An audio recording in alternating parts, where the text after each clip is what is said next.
We're going on the Lower Dells boat tour. I'm incognito. You can't recognize Megan at all. I've never done the Lower Dells boat tour. So Lower Dells is below the dam. There's the dam. So Lower Dells is down here. This boat tour is 1 hour long and does not make any stops. The Upper Dells boat tour, which we did 5 years ago. I've done it more than that, but us three did it 5 years ago. That one is 2 hours long and you make 2 stops. You make a stop at Witch's Gulch and you make a stop where Stand Rock is, where the dog jumps across the rock. But the time we were there last time, it wasn't a dog, it was a man, because the dog was busy. Okay, so at this location, this is where you get on for the Lower Dells boat tour and the jet boat, Lower Jet Boat Adventures. And when you buy your tickets for these, you don't buy them for a particular time, you just buy them for any time in the season, and then you just come whenever you want to. And there were like, I don't know, 6 times you could go today. We're going on the 4:30. There was an 11, a 12:30, a 2:30, 4:30, and 6:30. And then they also have a ghost boat tour. I think that's up in the Upper Dells. And they have a sunset dinner cruise.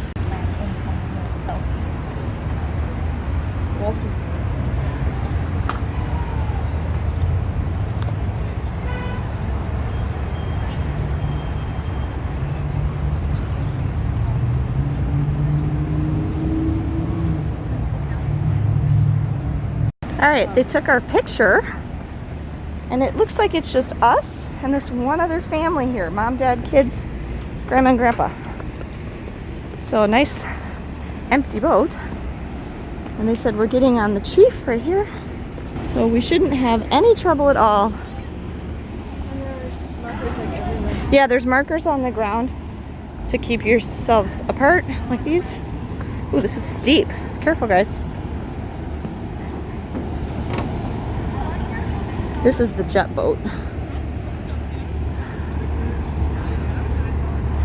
Here's our boat.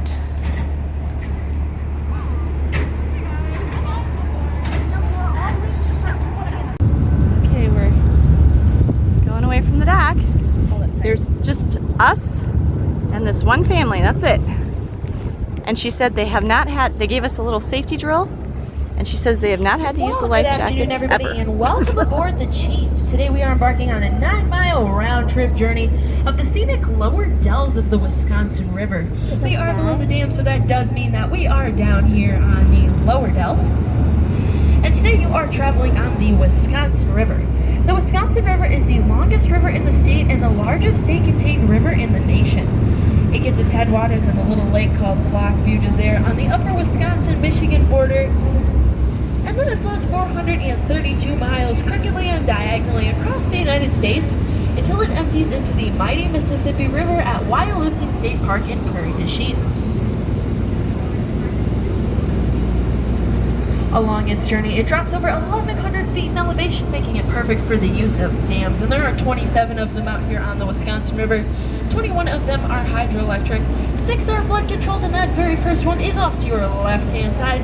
The Killborn Hydroelectric Dam, put online in 1909.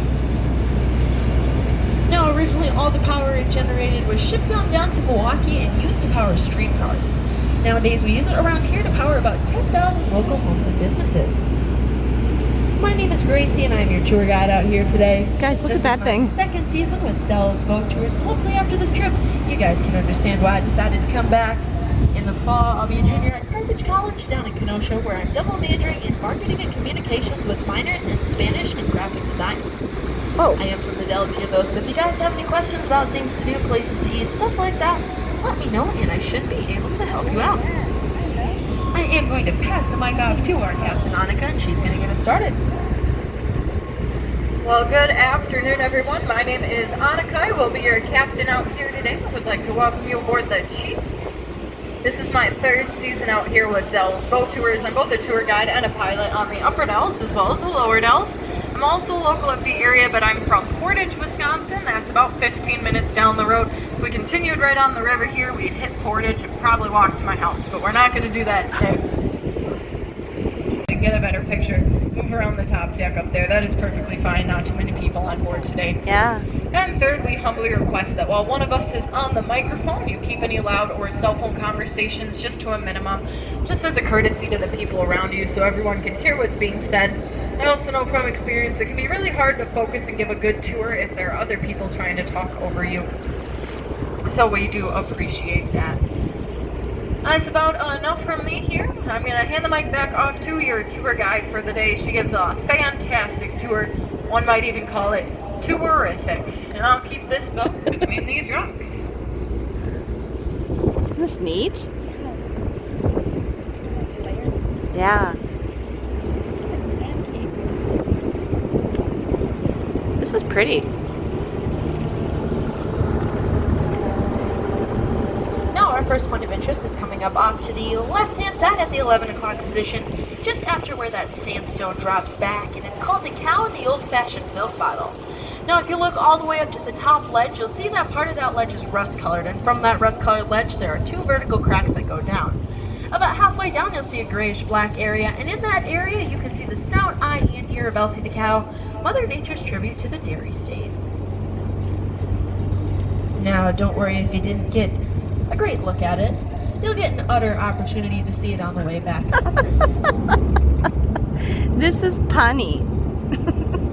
So they were often on their own down here to catch the rabbit species, but do not worry, The jet they boat. did have a little bit of help with something called a rafter swing. Now a rafter swing is a metal hook that can be found stuck in the rock. What those raftsmen would do is they tie onto that hook with the rock and actually came down the river. They'll play, but it is pretty limited to soft rock, classic rock, the Rolling Stones, and the Beach Boys. Oh. Yeah. The Beach Boys. And now that There's the bald eagle. is flying over your left shoulder. Fun fact, we do Whoa. pay those guys about $50 Whoa. to sit out here for you, so hopefully you got a good look or a good Oh my gosh. We're rocking because of the jet boat. See the piano set. Didn't Now, you? there are many Native American tribes that Oh call my gosh. Wisconsin its home, including the Fox, Sauk, Chippewa, Menominee, and in this area, the Ho-Chunk or the Ho-Chunker people. Now, you guys might know them as the Winnebago, but this is actually a derogatory name that they were given. Oh. Winnebago means people of the smelly water or stinky fish eaters because the Ho-Chunk Nation reaches all the way up to the Fox River, which can sometimes give off a stinky smell during the warmer summer months due to the algae that grows on the surface. They were officially recognized as the Ho-Chunk Nation in the 1990s, though. This is an extremely rare kind of rock that is found 4 places in the world: Zurich, Switzerland, Potsdam, Germany, upstate New York, and the largest deposit being here in Wisconsin Dells. That's Now, interesting. this is an extremely frail rock, so if you were to actually take a piece of it in your hands and crumble it between your fingers, it would turn back to the sand that it was formed from. And on rainy days, the rainwater will actually percolate through the rock and then enter into the river.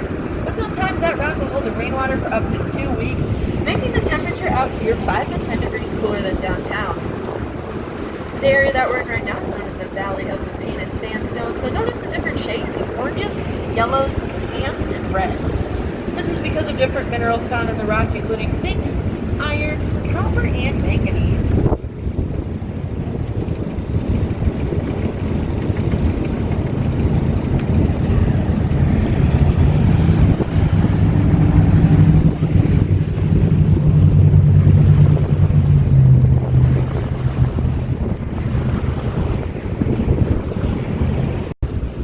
It's a hotel at night. I think we have to lodge. I don't know. Oh, we don't live there. You don't live there? I can smell somebody grilling. It's right there. It's like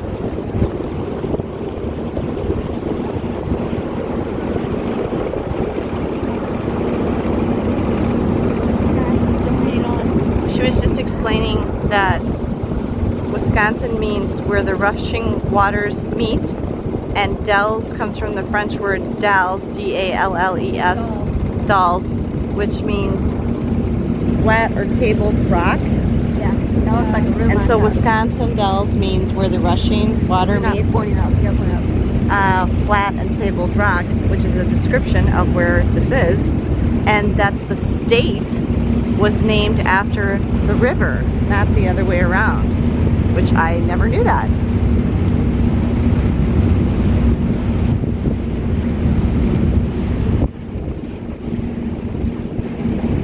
Those rocks are cool. Yeah, so when you hear the dells, what they're talking about is these rock formations that's all along the river here. Look at that house. Yeah.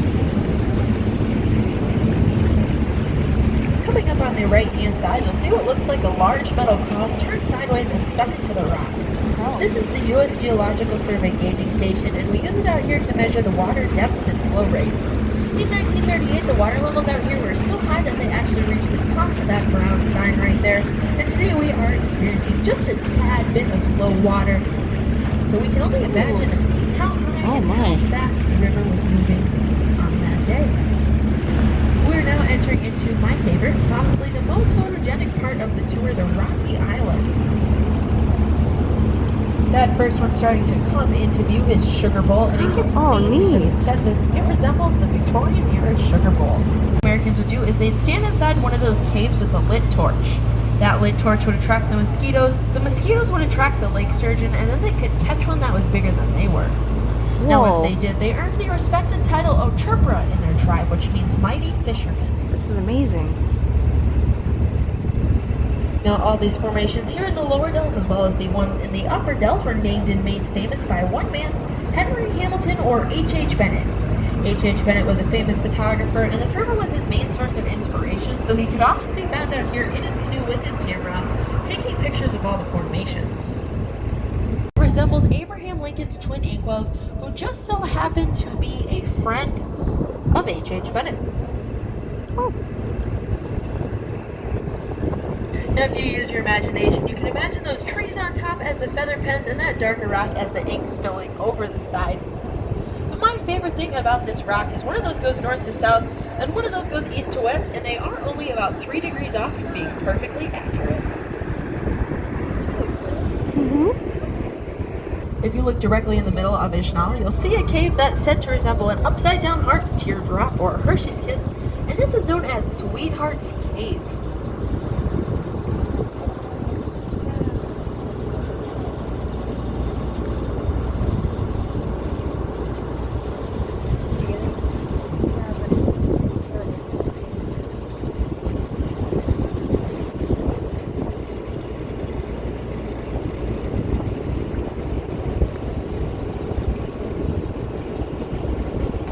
Now as we approach Ishnal, notice how the layers of sandstone are going in different directions. This is a process called cross-bedding, and the rock that you're seeing today is over 500 million years old, making it older than the dinosaurs. Whoa. The area that we're in right now often switched between the shallow Cambrian Sea and sand dunes. And when it was the shallow Cambrian Sea is where you get those more horizontal layers, and when it was the sand dunes is where you get those more diagonal layers. Now about 12 to 14,000 years ago, a glacier came through the area and stopped about 10 miles east of here. Now slowly that glacier started to melt. Train? Oh no, it is a train. And one day the rock and ice dam that hold that glacier back burst. Now the meltwater from that glacier, its torrent was so strong that it carved out the upper and lower dells in anywhere from 7 to 13 days. This is Also notice a lot of small This is holes in cool. the rock. These are natural forms of erosion called bugs, B-U-G-G-S. Now I'm sure at some point you've seen some little brown birds that look like they're flying down towards the water, picking something up off the surface and then flying back up into the air again. And these are known as cliff or bank swallows, and they're not originally from Wisconsin. They are from the Orinoco River Basin in Venezuela, but every single year they migrate here at the beginning of the summer, eat 2 times their body weight in mosquitoes every single day, and then fly back on down to Venezuela at the end of the summer. Well, that's nice. Well, they're